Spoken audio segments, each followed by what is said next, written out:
Ah, I was just messing around at the CRA website there, and it seems like they're going to cancel my tax credits this year. It's not for sure yet. I'll find out on the 23rd. But that means I'm not going to have as much spending money. And so the thing is, it's not a rational incentive for anything at all, and it will not make any difference in my loan repayment. I could, I might complain about it, but I could understand, why they might do things that might try to convince me to pay off my debt. But this is not something that's going to convince me to pay off my debt at all. My loan is upwards of $60,000. It's a student loan, and is growing yearly due to interest. I not made a payment on that loan since 2008. I went back to school in 2008, and since then I've had a job since 2008. I will be on disability for the rest of my life. Okay, the chances of a single payment on the loan, let alone full repayment of it, are 0%. I need to reiterate that. Okay, I'm not talking about low chance. I'm talking about it being like a risky loan. There's no chance that you'll get a I was gonna say a red cent, but we don't have red cents anymore. A shiny nickel. You will never see a shiny nickel from me. Not because I don't want to. If I won the lottery tomorrow, I'd pay back as much as I could. But it's just not gonna happen. Okay. And I have been transparent with the system about it. The system agrees that I'm permanently disabled, hence my inability to ever pay back the loan, but it disagrees that I'm severely permanently disabled. I remember when I got the letter, I couldn't help but laugh. Okay, so permanently disabled implies an inability to work, but it's not severely so. It's just like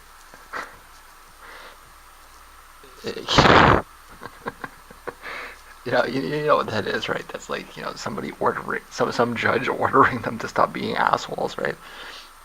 In fact, it probably went from disabled to permanently disabled, right? They initially probably paid down loans that were for disabled people, and then it was for permanently disabled people, and now it's for severely permanently disabled people because they don't want to pay down the loan, right? This is a good example of critical legal theory, right? This deserves a critical analysis because it's just nonsense, right? And that's why I made the choice a few months ago. They're continuing to fill out these forms, only to have them rejected and then be asked to fill them out again. It was just not worth my time. It was clear to me that I wasn't dealing with a system that was operating in good faith, right? I send them forms, I send them doctor notes, and it's all very clear that I'm going to be on disability for the rest of my life, and they tell me that I'm not severely permanently disabled. Despite agreeing that I'm never going to find a job, they're not going to get me out of the debt because I might one day, even though they agree I never. It was incoherent. The letter that I got from the government was just incoherent.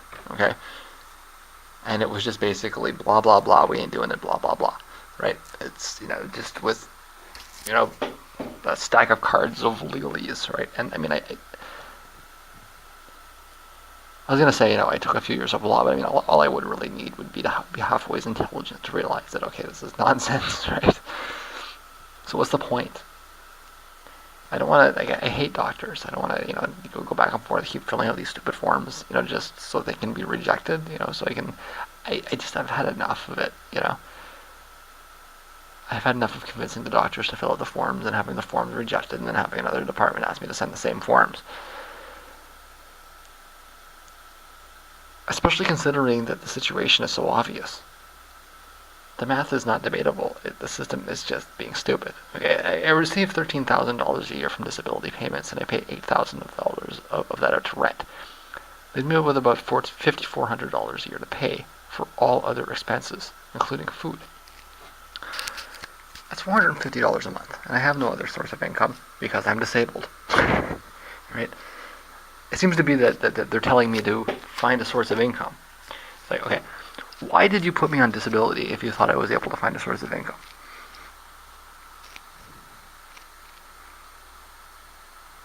And they say something about how they put people on. No.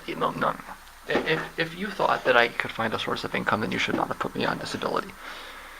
Because putting me on disability sends me the message that I'm not expected to um, find a source of income because I'm disabled. Now, so I mean, it's you know, but the minimum payments are $1,400 a month.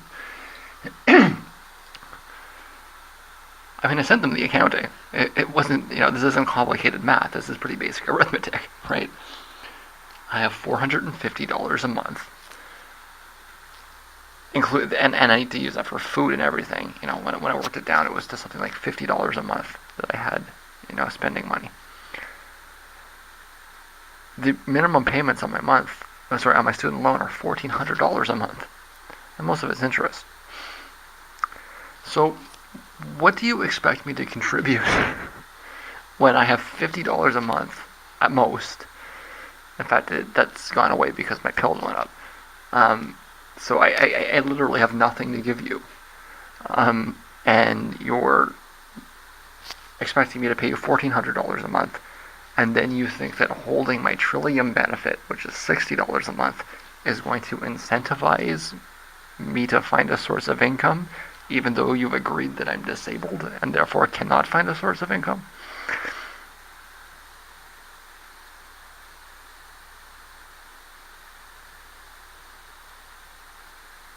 Don't bother. It's not. Um, Nobody expects to be able to make sense of it.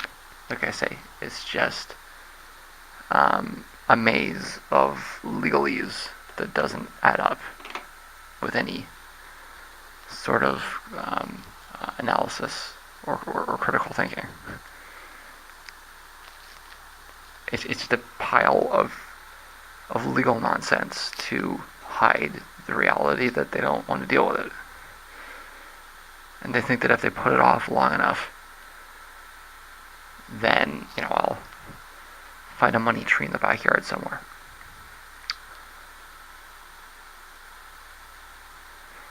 There's obviously no logic, in reducing my income by $60 a month to pay off a student loan when the same student loan is charging me $1,000 a month in interest. And I have been transparent that I'm medically unable to work. But when they keep coming back at you and tell you that it's not severe enough, I mean, what's the use, right? So I came to the conclusion that they can keep their $60 a month. To what aim, nobody really knows. I mean, it's not gonna pay off the interest. I mean, that's not even gonna pay for the person that's gonna do the paperwork on it. You're not even gonna get enough money to process it. And even the people on the phone agreed with me. This just doesn't make any sense. The thing that would make sense would be for the government to look at the situation and realize that because I'm disabled, I can never pay back the loan, and because I'm poor, I should receive the subsidy. And in fact, they have done that. They agree with all of that, but the situation is not severe enough. Yeah, go find a wall. Oh, wait. Okay. It's not even a question of severity, in my view. It's just a sadistic policy, okay? That $60 a month is useless in paying down my loan. It's about 5% of the monthly interest. So, I mean, it's not even, any argument that you want to put about how, you're, taking money away from me that I don't deserve. So it's a joke, right? It's 5% of the interest. Maybe you could seize my jacuzzi, right? Because I have a jacuzzi, right? So, but obviously that $60 means way more to me than it's going to mean to anybody else involved here, right? How much? Well, it's a show or two a month. Okay, I'm not going to starve to death from losing the $60. I'll have to stay in, right? It's going to be about about 3 shows every 2 months, right? And if the show schedule comes down, then it probably won't really affect me at all in the long run. But I just need to reiterate that this is there's no. It's really just stupid Calvinist bullshit. Okay, it makes no sense as a loan recovery tactic. It only makes sense as a way to punish me for being poor, and as a way to punish me for being disabled. I'm convinced that a big part of the problem is that they have a private company on the collections, and they don't get paid unless they recover something. So this Kafkaesque mess is just a consequence of the decision to privatize collections, which atomizes the decision-making process. Nobody's looking at the situation from a distance, right? If you could look at the whole picture, what I'm saying would be very obvious. But if you're just looking at, isolated parts of things, that have to do with, very strict accounting numbers and, budgets, and you're trying to, fill a quota for your shift or whatever, then that's where you get stuff like this. Because everybody's making isolated decisions without talking to each other about it. That's what happens in business, right? Because there's all these barriers. And really, ultimately, nobody gives a fuck. So it may be true that it doesn't make any sense to recover $60 a month on a $1,400 per month minimum payment with over $1,000 a month of it being interest. It's an obvious default situation, though I can't do it. Every month that goes by is costing taxpayers money, and withholding my tax refund doesn't help the situation. It just makes it worse, really. But the company doesn't care. It just wants the $700. Which is not even going to pay, like I say, labor costs to collect it. Again, it's useless to anybody involved here except me. The only measurable outcome of the policy is that I'll have less spending money, which is bad for the economy.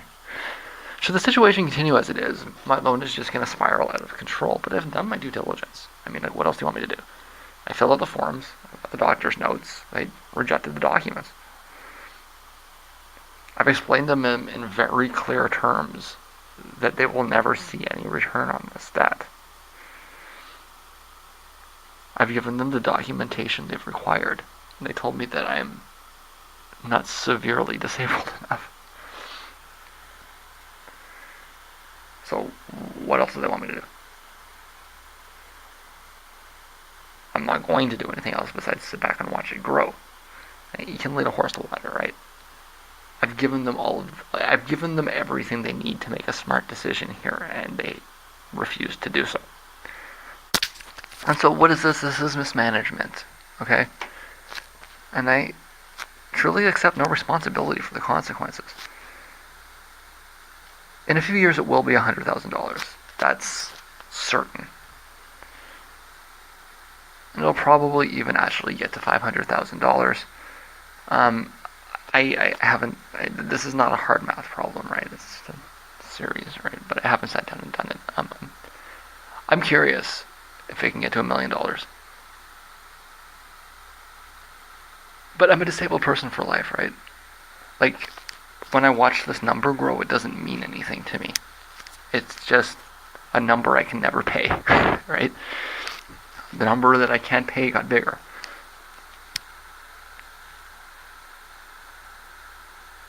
If you give me a $500 debt, I couldn't pay it. Whether it's $50,000 or $500 is of little consequence to me. It's just a number I can't pay you. I'm a ward of the state.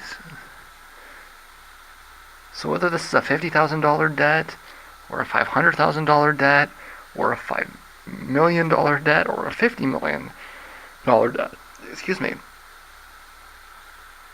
I can't pay it back anyway, so the situation is logically equivalent.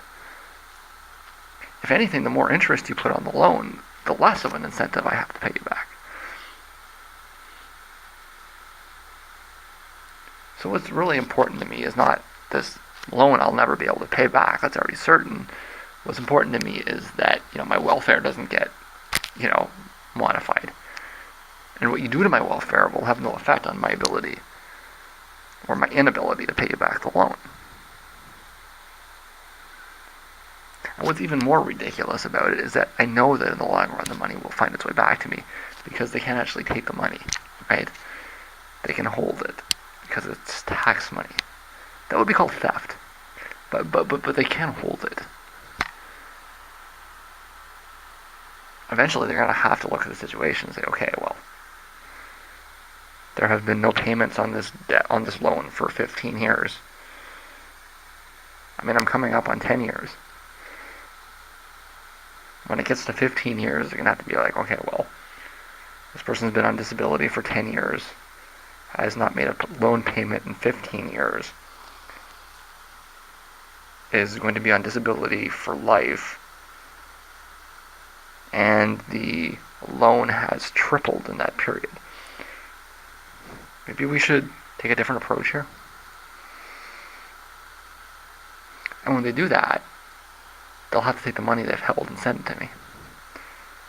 So in the short time, it's like less shows. In the long run, it might actually be a PC for me or something, right? If they end up sending me a check for $3,000-$4,000, I could buy a PC with it. But that'll be a few years, you know,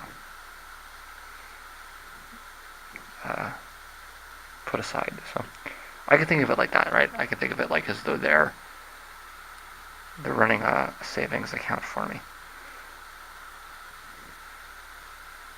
I mean, I've been clear with them that nothing's going to be different 5 years from now, except the size of the number I'll never be able to pay back. So it's, again, like I say, you can lead a horse to water. You know, they ultimately need to make the choice at some point as to how long it is that they want to pretend that they can collect loans from disabled people.